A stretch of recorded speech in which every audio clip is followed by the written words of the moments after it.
Olá, a aula de hoje será sobre liberação miofascial aplicada à prática esportiva.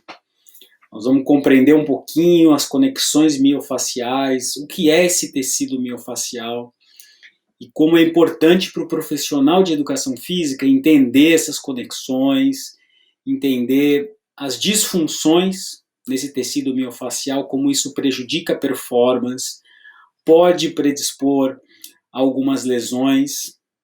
Então hoje vamos falar um pouquinho sobre tudo isso, tá bom?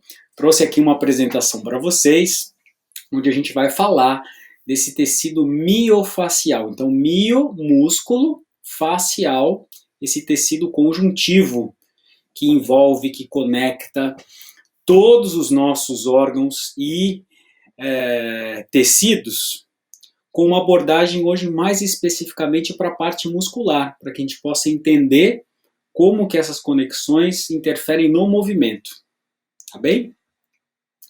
Então vamos lá. O que nós vamos falar hoje? A gente vai tentar abordar as particularidades do tecido facial e compreender as funções e as conexões da rede miofacial, tá bom? Vocês lembram que eu já expliquei numa aula anterior esse padrão de estabilidade e mobilidade.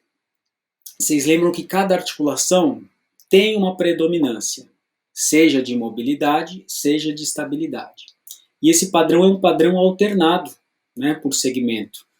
O pé tem um padrão de estabilidade, o tornozelo um padrão de mobilidade, o joelho de estabilidade, como vocês podem ver aqui no slide. É muito importante entender isso para que a gente possa entender a função, né, e entender como elas se comunicam, como é importante essa harmonia do padrão de estabilidade e mobilidade. Mas além do padrão de estabilidade e mobilidade, a gente tem toda uma conexão entre as linhas miofaciais. Então é muito importante, além desse padrão de mobilidade e estabilidade, a gente compreender as linhas miofaciais para entender como e através da onde que o corpo transfere tensão, onde existe compressão, como que essas linhas trabalham no corpo dando estrutura, sustentando postura, auxiliando movimentos, né? Então, se as linhas miofaciais auxiliam movimentos e a gente precisa de um movimento saudável, digamos, um movimento harmonioso, para que a gente tenha mais rendimento com o nosso aluno, mais performance e menos chance de lesão, é importante olhar para essas linhas, tá bem? Então nós vamos dar uma olhadinha aqui nesse quadro, que é um quadro que ele veio lá da NASM. Ele está aqui em inglês, mas eu achei muito importante colocar porque ele mostra como entrar com essas técnicas inibitórias de liberação miofacial são muito importantes logo no estágio inicial de um treinamento, uma prescrição que você venha a desenvolver. Porque imaginem só, você faz um teste de análise do movimento. Você identifica que há ali uma disfunção. E aquela disfunção que você identificou, você sabe que se você entrar com um exercício corretivo ali, você entrar com um procedimento que vai diminuir essa disfunção até sanar essa disfunção, você vai melhorar a performance no seu aluno, você vai diminuir o risco de lesão, vai melhorar o movimento dele. Então, nesse processo de análise, identificação do desequilíbrio, correção e integração, quando a gente entra com os corretivos, a liberação miofacial é o primeiro estágio. É o primeiro estágio dessa intervenção para abrir espaço, abrir caminho para que a gente possa entrar com exercícios de mobilidade mais eficazes, depois entrar com estabilidade, entrar com trabalho de força, integração. Tá bem? Então vamos lá. Eu coloquei aqui um descritivo que fala de uma forma mais abrangente, que sempre que a gente fala assim, mas está tudo ligado no corpo, né? Está tudo interligado. Não é muito conveniente você falar assim, todas as coisas estão ligadas, e deixar assim solto. É importante você entender o que está ligado a quê. Por isso da importância de entender as linhas miofaciais. Para você poder entender uma linha superficial posterior, por exemplo. Qual a função dessa linha? Como que ela age? Ao invés de falar, está tudo ligado. A gente poder entender o que está ligado a quê. Tá bom? Então trouxe aqui um pouquinho mais esse entendimento de que quando a gente encontra uma disfunção, uma aderência miofacial, muitas vezes o reflexo dessa disfunção miofacial, dessa aderência, vai se manifestar num local distante, porque a cadeia miofacial ela transfere tensão. Então, por exemplo, vou dar o exemplo da cadeia superficial posterior, que é a primeira que a gente vai ver, a mais comum. Ela pega toda a parte posterior do corpo. Então, se eu tenho, por exemplo, uma aderência nos paravertebrais, por exemplo, na musculatura dos paravertebrais, que ficam paralelos à coluna, que fazem parte da linha miofacial posterior, da linha superficial posterior, essas aderências podem ter consequência, muitas vezes de dor, por toda a cadeia. Pode dar dor de cabeça, por exemplo, porque essa linha ela vem por todo o crânio. Pode dar uma fascite plantar, porque ela vai até a planta dos pés. Então é interessante olhar a comunicação, porque como ela transfere tensão, é uma linha que está conectada, eu preciso olhar a linha por um todo, e não apenas o local aonde pode estar se manifestando uma dor, mas que não é a causa exatamente da dor. Tá bom? Então é importante a gente já abrir esse cenário aqui para olhar mais profundamente para isso. Essa daqui é uma torre, e eu coloquei para vocês, chama Needle Tower. Ela tem mais de 26 metros de altura e ela fica no Hirshhorn Museum, lá em Washington. O que é interessante nessa torre aqui para a gente dar uma olhadinha nela? Você sabe que essa torre, ela descreve um sistema de tensegridade. Então, tensegridade é a soma da compressão com a tensão. Então, essa torre ela é toda ligada por cabos, mas você vê que esses bastões eles não se tocam. É um sistema estrutural que combina compressão e tensão. Então, essa combinação de compressão com tensão faz com que as partes da torre elas deem suporte umas às outras e as estruturas não se tocam. Então isso resume um pouco o tecido miofacial. Então, o tecido miofacial tem essa característica de tensegridade. O professor Sérgio Guida, grande mestre lá no Rio de Janeiro, ele dá uma comparação com a estrutura de uma laranja. Ele fala assim, se você pegar uma laranja e fizer um furinho na casca dessa laranja, e aí você espreme toda essa laranja, tira todo o suco da laranja, e depois você assopra e enche essa laranja de ar. Você vai ver que ela vai ficar com toda a estrutura fibrosa. Ela vai preencher, vai ficar como se estivesse cheia de suco. Só que ela está cheia de ar, mas com todo o esqueleto fibroso dela. Esse esqueleto fibroso que divide os gomos da laranja, você pode imaginar a mexerica, os gomos, depois aqueles gominhos pequenos que tem dentro, que também são todos revestidos e ficam ali conectados, assemelha-se muito ao tecido miofacial. Então é uma boa analogia para a gente compreender o tecido miofacial. Tá bom? Então eu vou dando alguns exemplos para que aos poucos comece a ficar mais claro para vocês como que é esse tecido, a característica do tecido. Então vamos lá. No próximo slide aqui, é um desenho que mostra como o tecido miofacial, e mais para frente, quando a gente for olhar para as linhas especificamente, vocês vão ver que tem linhas miofaciais mais profundas e tem linhas miofaciais mais superficiais. A linha superficial, que está ali sobre a musculatura, envolvendo a musculatura, é a linha que a gente tem acesso para as intervenções miofaciais. Então, as intervenções, sejam manuais, sejam com equipamento, com aquele rolo de liberação miofascial, ou com bolinha, que muita gente usa, ou com bastão, elas vão agir na fáscia superficial, tá bom? Então, quando a gente pensa em fazer essa liberação miofascial, o que seria a liberação miofascial? Seria essa fáscia que está envolvendo o músculo, muitas vezes ela está em disfunção, ela está disfuncional. Por que ela fica disfuncional? Pode ser por conta do sedentarismo, pode ser por overuse, excesso de treino, pode ser por sobrecarga, pode ser por má postura. Então, várias coisas podem gerar uma disfunção miofascial. E essa miofáscia, quando está em disfunção, o que acontece? Ela gruda na musculatura. Ela cria uma aderência miofascial, que a gente chama. Então, a aderência miofascial não permite que o músculo trabalhe bem, que as contrações do músculo aconteçam em sua completude.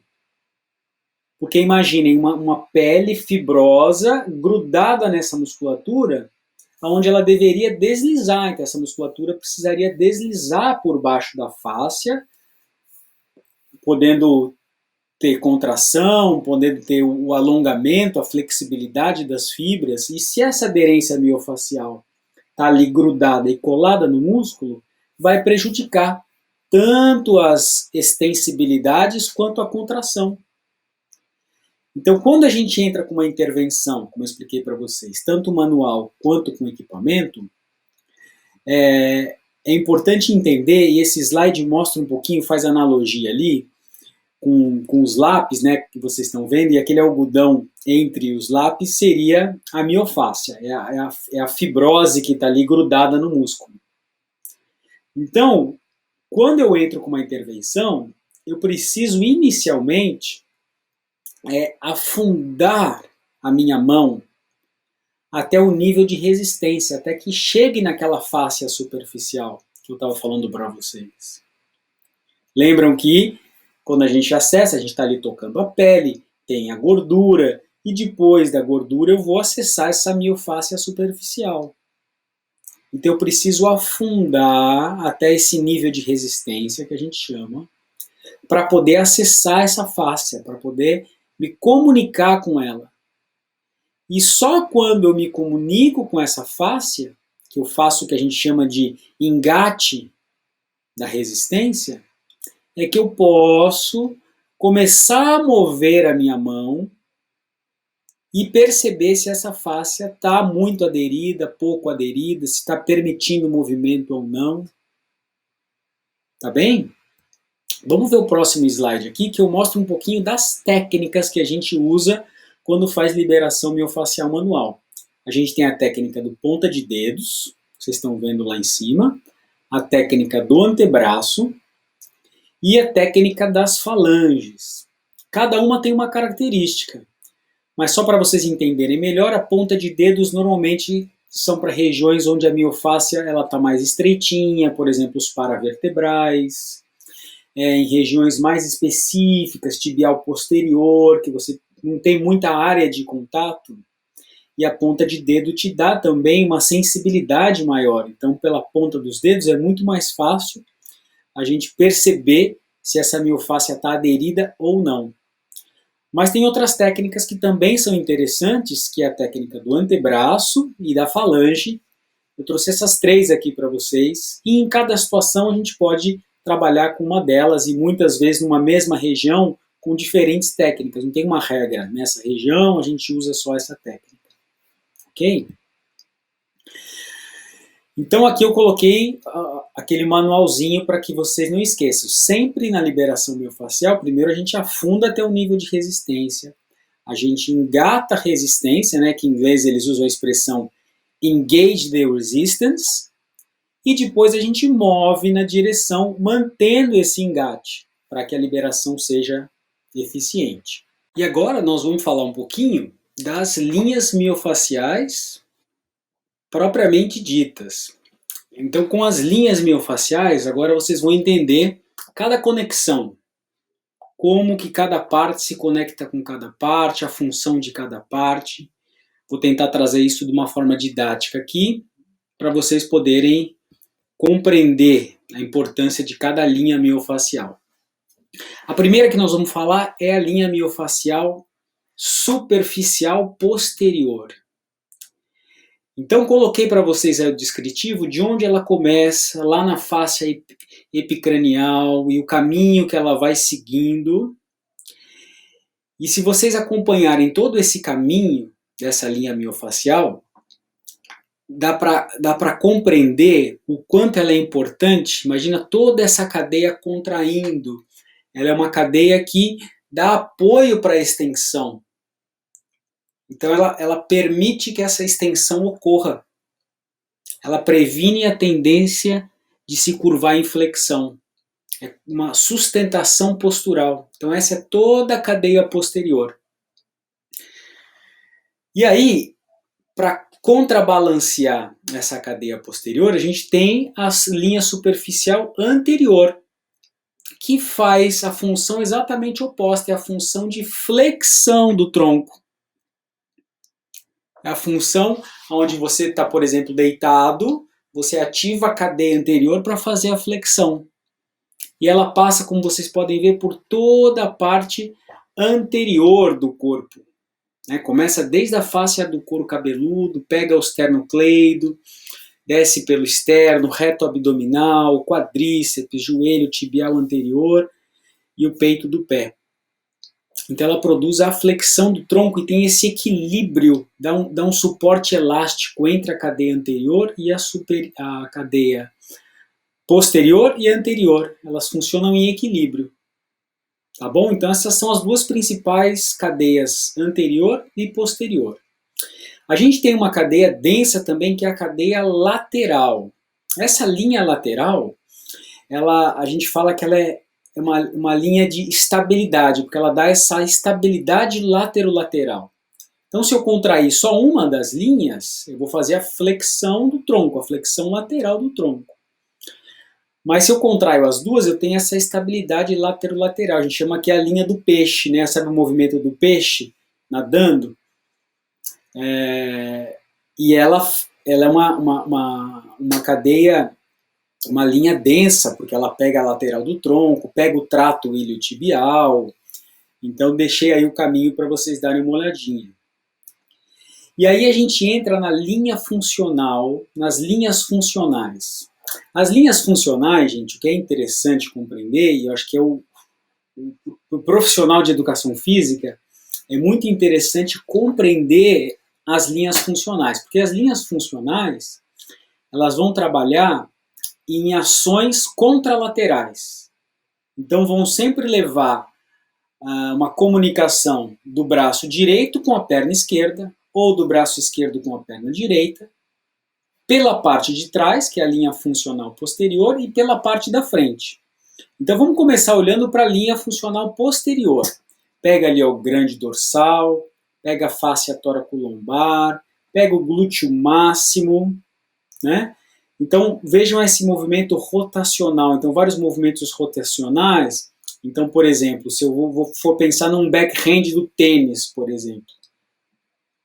Quando eu faço a ação de contração no backhand, eu estou trabalhando a linha funcional posterior direita, que começa no meu grande dorsal aqui direito e tem o final dela lá no tendão subpatelar esquerdo. Conecta toda essa parte posterior.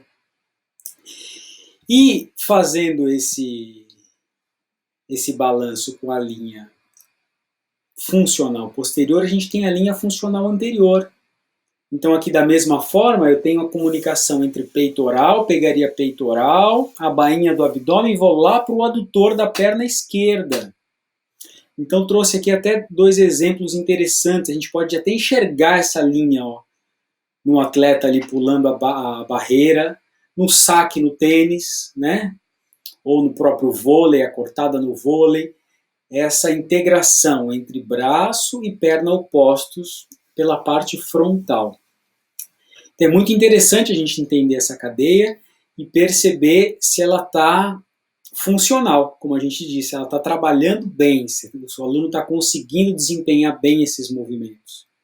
Se não está, a gente precisa olhar para essa cadeia e poder compreender, através de testes e análises do movimento, o que está acontecendo para entrar com um exercício corretivo para melhorar a performance, para melhorar rendimento e evitar lesões esportivas. Ok? E aí a gente tem a famosa linha profunda anterior. A linha profunda, como o próprio nome diz, é o núcleo miofacial do corpo. Ela não é uma linha miofacial tão visível igual a linha superficial posterior. Você bate o olho e você vê as duas linhas, né? Pega a fáscia plantar, sobe pelas panturrilhas, sobe pelos posteriores da coxa, paravertebrais, você enxerga exatamente a linha.